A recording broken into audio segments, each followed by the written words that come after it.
नमस्कार, मैं हूं आपके साथ गुंजन सिंह लोधी। आप देख रहे हैं हमारा विशेष कार्यक्रम छत्तीसगढ़ की बात हमारे साथ। आज बात छत्तीसगढ़ भाजपा कोर ग्रुप में बदलाव की। छत्तीसगढ़ भाजपा की कोर कमेटी में बदलाव किया गया। कमेटी में मंत्री ओपी चौधरी और डिप्टी सीएम विजय शर्मा के साथ पूर्व मंत्री और विधायक अमर अग्रवाल को जगह दी गई।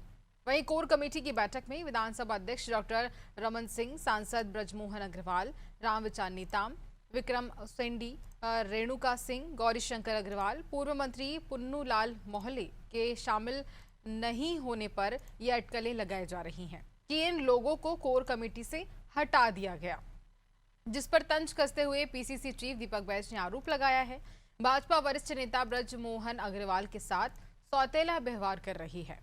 वहीं बैच के आरोपों पर पलटवार करते हुए ब्रजमोहन अग्रवाल ने कहा है कि मैं जब तक सक्रिय हूं तब तक मेरे साथ कोई भी सौतेला व्यवहार नहीं कर सकता। अग्रवाल ने कहा कि मैं 10 साल तक कोर ग्रुप में रहा हूं और अब नए लोगों को जिम्मेदारी दी गई है, जो कि एक सामान्य जहां पर प्रक्रियात्मक बदलाव है। बता दें आपको कि भाजपा अगले विधानसभा चुनाव को सिर्फ सरकार बचाने के लिए नहीं बल्कि संगठन विस्तार के अवसर के रूप में देख रही है। इसलिए युवा, आक्रामक और सामाजिक रूप से संतुलित टीम तैयार करने पर भाजपा का जोर है।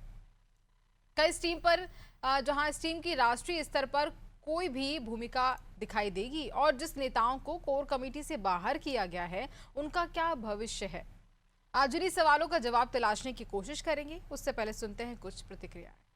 मेरे साथ में कोई सौतेला व्यवहार नहीं कर सकता, क्योंकि मैं जब तक सक्रिय हूं तब तक कोई मुझे किनारे नहीं कर सकता। देखिए, समय समय पर यह सब होते रहता है और इसलिए ये सब सामान्य प्रक्रिया है। कोई एक आदमी जिंदगी भर नहीं रहेगा, समय समय पर लोग बदलते रहेंगे, फिर जिसकी जो उपयोगिता है वो वापस आते रहेंगे, तो ये सामान्य प्रक्रिया चलते रहता है। देखिए, बीजेपी कोर ग्रुप का बैठक जो हो रही है वो गुटबाजी को कहीं ना कहीं गुटबाजी चरम पर है और गुटबाजी को कैसा कम किया जाए इस पे वो चिंतन मनन कर रही है। और जिस तरह से प्रदेश के भारतीय जनता पार्टी के वरिष्ठ नेता ब्रजमोहन अग्रवाल जी के साथ जिस तरह से सौतेला व्यवहार कर रही है और उनको कहीं ना कहीं नजरअंदाज करने का काम कर रही है, एक मक्खी की तरह उनको निकालकर बाहर फेंकने का काम कर रही है और कोर ग्रुप से बाहर निकालना एक अनुभवी नेता को, ये गुटबाजी नहीं तो क्या है। इसी मुद्दे पर चर्चा के लिए हमारे साथ खास मेहमान जुड़ रहे हैं। आपसे रूबरू करा देते हैं, भाजपा प्रवक्ता संतोष दास हमारे साथ जुड़ रहे हैं, रिंकी पांडे कांग्रेस प्रवक्ता। आप दोनों का बहुत स्वागत करूंगी और सबसे पहला सवाल मेरा संतोष जी आपसे ही रहेगा कि कांग्रेस कह रही है कि गुटबाजी हो रही है आपकी पार्टी के भीतर। आपकी पार्टी के बारे में कांग्रेस ज्यादा जानती है। पीसीसी चीफ दीपक बैज ने यह बात कही है कि गुटबाजी हो रही है। संतोष जी। नादी टीवी के सभी दर्शकों को नमस्कार और पैनलिस्ट को भी नमस्कार है। देखिए, कांग्रेस को जवाब मेरा ये है कि सबसे पहले तो वो अपनी पार्टी देखें, अपना गुट देखें। अभी हाल ही में देव ने बयान दिया है गुटबाजी को लेकर के कि एक परिवार है, परिवार में खटपट होती रहती है और वो होता रहता है। ये अभी उन्होंने एक प्रेस को एक बयान देते हुए उन्होंने एक वीडियो भी जारी किया। तो मुझे लगता है कि पहले तो कांग्रेस को इस बात का जवाब देना चाहिए कि टी.एस. सिंहदेव जो कह रहे हैं वास्तव में क्या खटपट है, क्या गुटबाजी है, किस बात की ओर वो इशारा कर रहे हैं, पहले तो इसका जवाब दें। और जहां तक भाजपा का प्रश्न है, तो भाजपा के सभी जो वरिष्ठ नेता हैं, उसमें मोहन जी हैं, आदरणीय गौरीशंकर जी हैं, आदरणीय रामविचार नेताम जी हैं, और सभी पहले करीब कई सालों से 10 सालों से ऊपर से लगभग कोर कमेटी के सदस्य रहे हैं। और भारतीय जनता पार्टी हमेशा से देखिए युवाओं को मौका देती है, तरजीह देती है। आपने देखा होगा कि राष्ट्रीय स्तर पर 45 वर्ष के माननीय नितिन नवीन राष्ट्रीय अध्यक्ष बने हैं। तो कहीं ना कहीं पार्टी युवाओं को आगे लाने का प्रयास करती है और नए लोगों को जोड़ने का भी प्रयास करती है और इसको पार्टी के उसी कदम के हिसाब से देखा जाना चाहिए। और माननीय पाल जी ने भी आपको दिखाया वीडियो में, स्पष्ट रूप से कहा है कि किसी भी तरह की कोई ऐसी बात नहीं है, ये प्रक्रिया है और कोई भी व्यक्ति लंबे समय तक नहीं रहता और निश्चित रूप से समय समय पर कुछ ना कुछ फेरबदल संगठन में, कमेटियों में होता रहता है। तो ये बिल्कुल सामान्य सी बात है और इसमें कोई ऐसी बात नहीं है कि जो हमारे वरिष्ठ नेता हैं वो हमसे अलग हो गए हैं, बिल्कुल भी नहीं है। वरिष्ठ नेता हमारे साथ में है। आज भी वो भारतीय जनता पार्टी के सम्मानीय सदस्य हैं, सम्मानीय सांसद हैं, और आगे भी इनका मार्गदर्शन हमेशा पार्टी को मिलता रहता है और मिलता रहेगा। तो इसमें कहीं कोई गुटबाजी जैसी कोई बात नहीं है, और मुझे लगता है कांग्रेस को खुद अपनी पार्टी को देखना चाहिए और उसका अपनी पार्टी की गुटबाजी को चिंता रखना चाहिए। ठीक है, रिंकी पांडे जी सारी बात सुन रही हैं। रिंकी जी क्या कहेंगी आप, क्या कांग्रेस पार्टी को ऐसा लगता है कि बीजेपी के बीच गुटबाजी चल रही है, और क्या कांग्रेस ये चाहती है कि जो पुराने लोग हैं, पुराने जो नेता हैं, क्या उन्हें वापस वही जिम्मेदारी दी जाए, नए लोगों को मौका नहीं दिया जाए क्या? रिंकी जी। देखिए, ये जो डिबेट है, तो ये इनकी गुटबाजी और इस चीज को इस बात को लेकर के ही रखी जा रही है, इसीलिए हम इस बात को यहाँ पर कहने पर मजबूर हो रहे हैं इनके बारे में। वरना हमको इन लोगों के आंतरिक मामले से कोई मतलब नहीं है, इन लोगों की आंतरिक मीटिंग बैठक से हमको क्या लेना देना। लेकिन क्योंकि आज डिबेट का मुद्दा यही है, इसीलिए हम लोग इस बात को बोल रहे हैं कि ये जो अभी पहली बात इन्होंने टी.एस. सिंहदेव जी की कही हमारे यहाँ से, तो मैं ये बता दूं कि अगर कोई भी अगर सवाल पत्रकार करता है कि आप क्या, अगर आपकी इच्छा है या आपको ऐसी जिम्मेदारी मिलेगी तो आप क्या उसका निर्वहन करेंगे क्या, तो सामने वाला व्यक्ति अगर निर्वहन करने का इच्छुक होगा तो वो तो बोलेगा भाई कि हाँ, मुझे अगर पार्टी से कोई ऐसी जिम्मेदारी मिलेगी तो मैं उसका निर्वहन करूंगा, क्योंकि हम लोग पार्टी के द्वारा जो भी जिम्मेदारी दी जाती है हम लोग उसको बखूबी निभाते आए हैं। बस दूसरी बात ये मैं कहूंगी कि जो बीजेपी है, बीजेपी जो है वो 5-6 गुटों में बटी हुई है, ये तो पूरा पूरा देश देख रहा है। पहला तो इनका गुट है जो सीएम सर का जो गुट है, दूसरा जो है डिप्टी सीएम के 2 गुट अलग जो है, तीसरा जो है रमन सिंह जी का एक अलग गुट चल रहा है इन लोगों का, और जो चौथा पांचवा जो गुट है इनका फाइनेंस मिनिस्टर का जो गुट है, जो पहले कलेक्टर रह चुके हैं, वो उनकी कार्य प्रणाली अलग है, कार्य पद्धति अलग है, कार्य करने का तरीका अलग है, तो वो अपने गुट वालों के साथ अलग कार्य करते हैं। और एक गुट इनका होता है संगठन का। तो इनमें क्या होता है कि जब कोई बैठक होती है या फिर किसी का नाम आगे करना होता है तो लोग अपने अपने गुटों से नाम को आगे करते हैं, और क्या होता है कि जब उनके व्यक्तियों में बात नहीं बन पाती, क्योंकि हर गुट के व्यक्ति पर तो बात नहीं होगी ना, एक व्यक्ति को अगर चुनना है तो किसी न किसी के गुटों के नाम के व्यक्तियों पर कैसी चल जाती है, वो नाम अलग हो जाते हैं। तो तब इनको क्या करना होता है कि ये लोग सब मीटिंग करते हैं, और पुराने जो वरिष्ठ नेता है उनको तो लोग पहले से रखे हैं, उनसे तो ये लोग बात तक नहीं करते हैं। तो इस प्रकार से इनकी जो अलग अलग जो गुट है वो दिखाई देता है, इनकी गुटबाजी नजर आती है।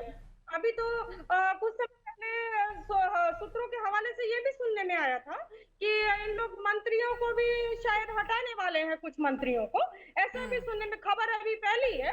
तो अगर 2.5 साल में इनको अगर मंत्रियों को हटाने की बात पर विचार करना पड़ रहा है, तो कहीं ना कहीं या तो उन मंत्रियों की परफॉर्मेंस ठीक नहीं है, या तो फिर ये गुटबाजी है, गुटबाजी का ही नतीजा है। तो ये गुटबाजी जो है कहीं भी छुपी नहीं है, वो सबके समक्ष है, सबके समझ में आता है। तो इनके मंत्री कुछ ऐसा जगह स्टेटमेंट भी देते हैं ना, जिससे कि हम लोगों को कि हाँ सही में ऐसी गुटबाजी है, इन लोगों में चल रहा है। ठीक है, वरिष्ठ पत्रकार हमारे साथ जुड़े हुए हैं मधुकर दुबे, बहुत स्वागत करूंगी दुबे जी आपका। और सवाल यहाँ ये कि बीजेपी के भीतर अगर नए लोगों को मौका दिया जा रहा है तो कांग्रेस ये कह रही है कि गुटबाजी की जा रही है, पुराने लोगों को हटाया जा रहा है, और अभी रिंकी जी ने भी ये बात कही कि पुराने जो नेता हैं उनसे बात तक नहीं की जाती है। दुबे जी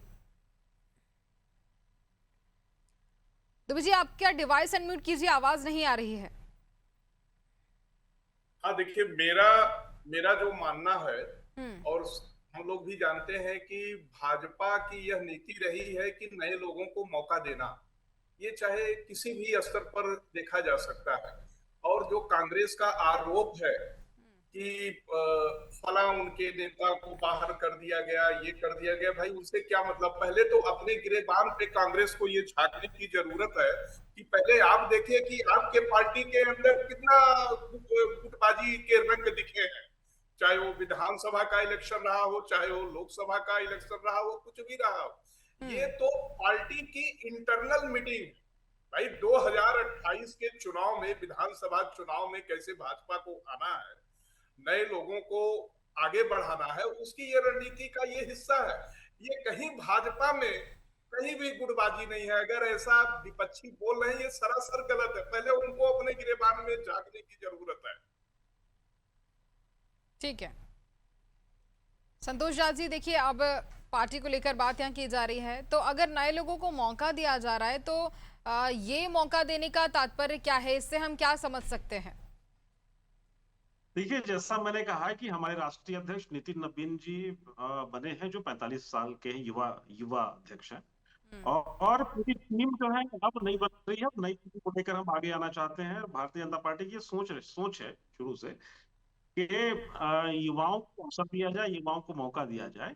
केवल ऐसा नहीं कि लंबे समय से जो काम कर रहे हैं वही केवल विभिन्न पदों पर रहे हैं, ऐसा बिल्कुल नहीं। और एक नया प्रयोग भी भारतीय जनता पार्टी करना चाहती है। और आपने देखा भी होगा कि कई पिछले चुनाव में, जब मध्य प्रदेश का ले लें या अन्य राजस्थान का ले लें, आपने नए नए चेहरे देखे होंगे, मुख्यमंत्री के रूप में भी देखे होंगे। तो कि न केवल भारतीय जनता पार्टी को अपने संगठन में करती है, बल्कि आपको चुनाव में भी आपने देखा होगा, जब सरकार बनती है तब भी नए चेहरे आते हैं, सामने आते हैं। और जिसको लेकर के भारतीय जनता पार्टी चुनाव में जाती भी है और जीतती भी है, उसके बाद निश्चित रूप से नए चेहरों को सामने भी लाती है। तो ये एक प्रक्रिया है। और भारतीय जनता पार्टी, देखिए, भविष्य की पार्टी हम अपने आप को मानते हैं। हम विश्व की सबसे बड़ी पार्टी हैं। 14 करोड़ से ज्यादा हमारी सदस्य संख्या है। और इतनी बड़ी संख्या के बाद इसमें बहुत सारे युवा चेहरे हैं। वो संगठन में भी रहते हैं, वो सत्ता के साथ भी जुड़े रहते हैं। तो ये केवल कांग्रेस में ही आप एक ये चीजें देख सकते हैं कि केवल पुराने जो धड़े हैं वो आज भी सक्रिय दिखते हैं। नए लोगों को अवसर कांग्रेस कभी नहीं देती है।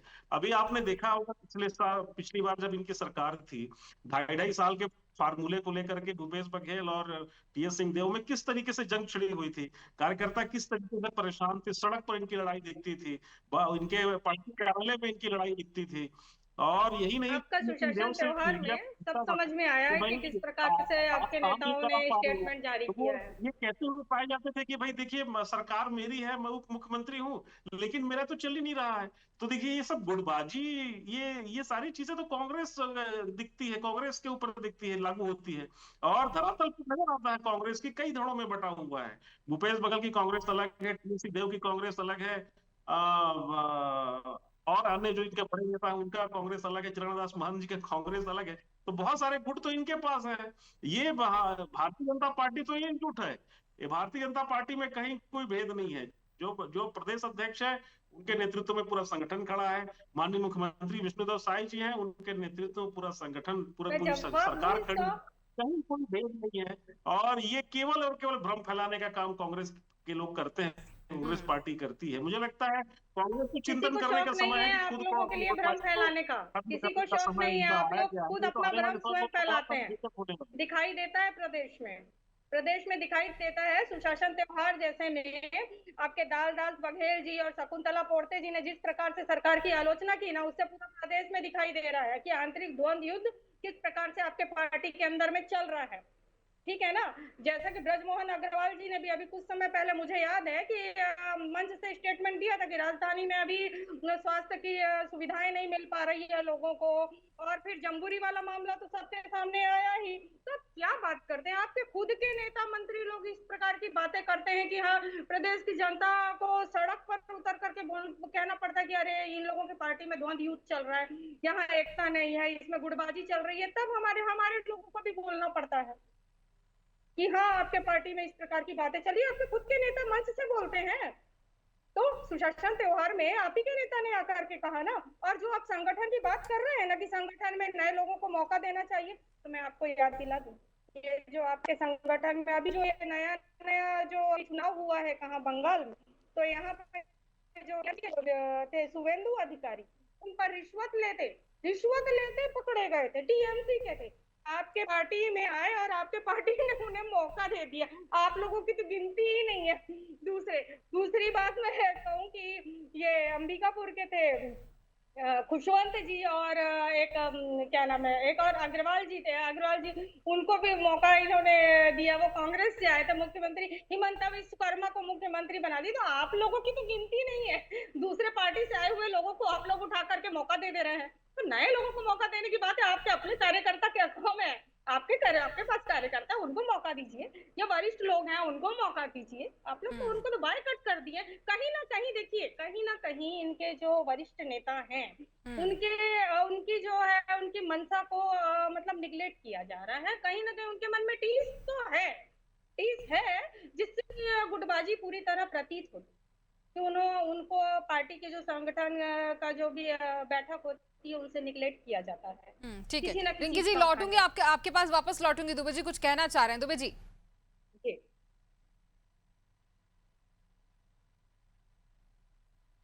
जी। हाँ, मेरा ये कहना है कि जनहित के मुद्दों को उठाने से ये अर्थ नहीं लगाया जा सकता है कि पार्टी में गुटबाजी है।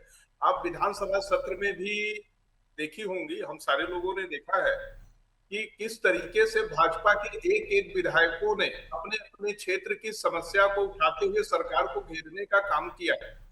अगर वो जनहित के मुद्दे को आदरणीय बृजमोहन अग्रवाल जी बहुत ही वरिष्ठ है और कद्दावर नेता है भाजपा के, इसमें कोई शक की बात नहीं है, लेकिन वो हमेशा जनहित के मुद्दों को उठाते रहे हैं, न कि पार्टी की अंदरूनी नीतियों को लेके या रणनीतियों को लेके उनका कभी भी कोई ऐसा बयान नहीं आया है।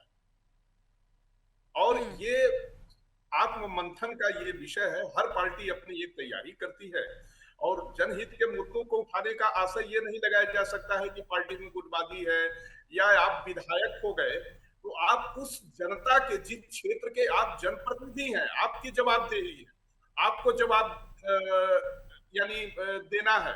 और चाहे आपकी सरकार है तो आप भी भले ही सत्ता पार्टी के विधायक हैं, मंत्री हैं या जो भी हैं, आप जो भी जनप्रतिनिधि है, लेकिन आप उस जनहित के मुद्दे को आप उठाएंगे। उससे ये आकलन नहीं किया जा सकता है कि किसी पार्टी में या किसी सरकार में गुटबाजी है। गुटबाजी उसको बोलते हैं जो टिकट न मिलने के नाम पे दिल्ली रायपुर से दिल्ली तक का घेरने का काम करते हैं।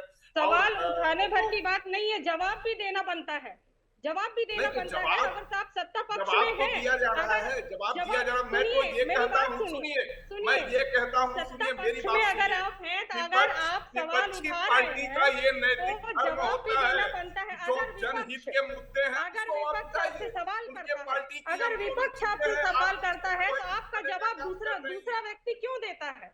इसी से पता चलता है कि आपके पार्टी में मतलब फूट है, आपके पार्टी में दरार है। आपके मंत्रियों को जब अलग हटाने की बात होती है तो जब क्या होता है, संसद में अगर सवाल कांग्रेस अगर करती है, स्वास्थ्य अगर खाद्य विभाग मंत्री से सवाल करती है तो जवाब स्वास्थ्य विभाग मंत्री से क्यों?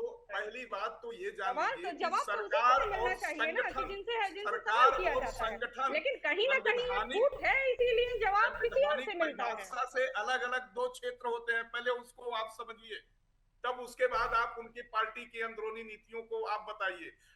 किसी भी पार्टी की अंदरूनी उनका एक व्यक्तिगत मामला, हमको बीजेपी तैयारी कर रहे हैं। आप भी चेहरे को बदलने का, ठीक है संतोष जी कुछ कहना चाह रहे हैं। जी संतोष जी, आप भी आत्ममंथन आप करिए। जनहित को मुद्दे को उठाने का मतलब नहीं है कि किसी पार्टी में जनहित के सारे मुद्दे कांग्रेस उठाती है। जनहित के पूरे मुद्दे कांग्रेस उठाती है, बखूबी उठाती है। अरे क्या इतने चुनाव हारते जा रहे हैं उसके बाद भी कि चुनाव चोरी, देखिए हार जीत वो जनता का निर्णय है। हार जीत जनता का निर्णय ऐसी पार्टी है, हार जीत जनता का निर्णय है। ये गलत बात है। हार जीत जो है वो जनता का निर्णय है।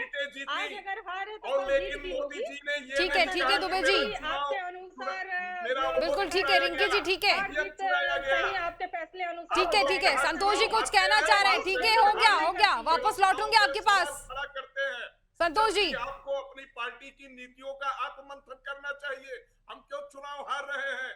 जनहित जी संतोष जी बोलिए। उठाने के बजाय देखिए मैं संवैधानिक व्यवस्थाओं को दोषारोपण करने का काम कर रहे हैं। आप विकल्प नहीं बन पा रहे हैं पूरे देश में। कांग्रेस पार्टी पूरे देश में विकल्प नहीं बन पा रही है। कांग्रेस चोरी नहीं देश करती के सामने कांग्रेस देश के मुद्दों को उठाती है। ठीक है संतोष जी। मधुकर जी की बात से, देखिए मधुकर जी की बात से मैं बिल्कुल सहमत हूँ। उन्होंने कहा वो कि तो आप रहेंगे सहमत, वो तो रहेंगे ही विधानसभा में सवाल आप दे पूछना दीजिए चार एजेंसी हमको, कोई सरकार पार्टी गिरा का दे विरोध तो थोड़ी आप है। ही के मंत्री ये और तो आप ही के देखिए नेता लोगों के सपोर्ट से। नहीं, सरकार की जो संसद एजेंसी सदस्य नहीं हैं, है, जो ये विधायक हर हैं, उनका पत्रकार और काम है। जी, दे मीडिया दीजिए जो है, चार एजेंसी। विधानसभा में अपना प्रश्न राष्ट्रीय उठाना, अंतर्राष्ट्रीय प्रश्न स्तर करता पे है, जब जल्दी मोदी जी के उठाना। काम, तो ये मोदी जी मुझे के लगता है नाम, कि इसमें कोई भाजपा दिक्कत की नहीं, इसमें कोई नीतियों गुटबाजी नहीं रणनीतियों को रखती आप देखिए। और 240 लोकसभा चुनाव के बाद से किस तरीके से जब आत्ममंथन करते हुए अमित शाह और मोदी जी की मधुकर जी, जोड़ी शांत हो और जाइए। नितिन नवीन की जोड़ी मैं ने वापस किस आपके तरीके पास से लौटूंगी। लगातार सफलता प्राप्त कर रही है। आप विकल्प बनिए, आप तक मेरी आवाज पहुंच पा रही है दुबे जी? आप तक मेरी आवाज पहुंच पा रही है? थोड़ा शांत हो जाइए, वापस लौटूंगी आपके पास। जी संतोष जी। देखिए गुटबाजी तो कांग्रेस में तब झलकती है जब ये केरल में जीत कर आते हैं और केरल में सरकार भी नहीं बना पाते हैं। ये तो तय नहीं कर पा रहे हैं कि इनके पार्टी में मुख्यमंत्री कौन होगा। आपस में ही सिर्फ फुटबॉल चल रहा है। हमने छत्तीसगढ़ में भी देखा था, जब छत्तीसगढ़ में ये बड़ी भारी बहुमत से जीत कर आए, लगभग 68-70 सीटें इनकी आई थी, तो उस समय भूपेश बघेल और प्रिय सिंह देव में मुख्यमंत्री बनने के लिए किस तरीके से सिर फुटबॉल हुआ। और आपके यहाँ की बात ये कीजिए लोग ना, अरुण साहु जी बनने वाले रायपुर में थे। अरुण बैठे साहु जी रहे, का दोनों के मुख्यमंत्री बीच के लिए में नाम चल रहा था, बनने वाले थे। दोनों के बीच में अचानक से बैठ के विष्णुदेव साय जी का हाई कैसे कमान नाम तय आ नहीं गया? कर पा रहा था, अपनी किसको बात मुख्यमंत्री कीजिए बनाए ना, किसको अपनी नहीं बनाए। बताइए ना। तो आपस में अलग अलग सारी गुटों में चीजों बटी हुई गुटबाजी तो भाजपा पूरी कांग्रेस नजर में आ है। रही है। कांग्रेस में तो शुरू से गुटबाजी दिखती है, चाहे वो सरकार आपकी बनाते समय गुटबाजी तो दिखे जब से या फिर जब भाजपा वो आई संगठन में इसमें जब तभी काम नजर करते आ हैं, गई। लेकिन तब नहीं दिखती है अरुण गुटबाजी। साहु जी का तो नाम चल गुटबाजी तो रहा था, चरम पर है। मुख्यमंत्री बनने अब के लिए देखिए पर्ची में आया, भारतीय जनता सीधे पार्टी विष्णुदेव में साय जी का सभी नाम, बन गए इस मुख्यमंत्री। तरीके की कोई आप चीजें नहीं अपनी होती है। बात हमारा कीजिए कि संगठन आपके भाजपा में एकता कितने से गुट काम बने करता हुए है हैं? और भारतीय जनता पार्टी को कांग्रेस से तुलना करने की आवश्यकता नहीं है। भारतीय जनता पार्टी एकजुट रहती है हमेशा, चाहे वो चुनाव से पहले हो चाहे चुनाव के बाद में भी हो। वो दिखाई आपने देता देखा है। होगा अभी कांग्रेस ने डीएमके के साथ मिलकर चुनाव लड़ा और अभी टीवीके को समर्थन देकर उन्होंने सरकार बना ली। डीएमके वाले खूब गाली तो दे रहे आपके हैं पेट कांग्रेस में के दर्द लोगों क्यों हो रहा है? को आपके कि पेट भाई में दर्द क्यों हो रहा है? आपकी नहीं चल पाई इसलिए क्या? धोखेबाजी की।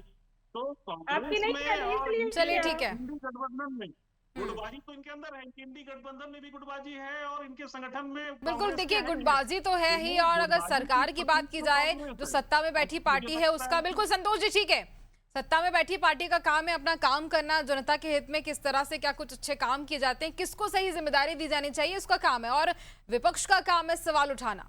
इस खास चर्चा के लिए आप तीनों का बहुत धन्यवाद, शुक्रिया अदा करना चाहूंगी, संतोष जी, रिंकी जी और मधुकर जी दुबे। तो देखिए अब ये सियासत कहां तक पहुंचेगी ये देखा जाएगा। इसी के साथ तो मुझे दीजिए इजाजत, बने रहिए अनादि टीवी पर। नमस्कार।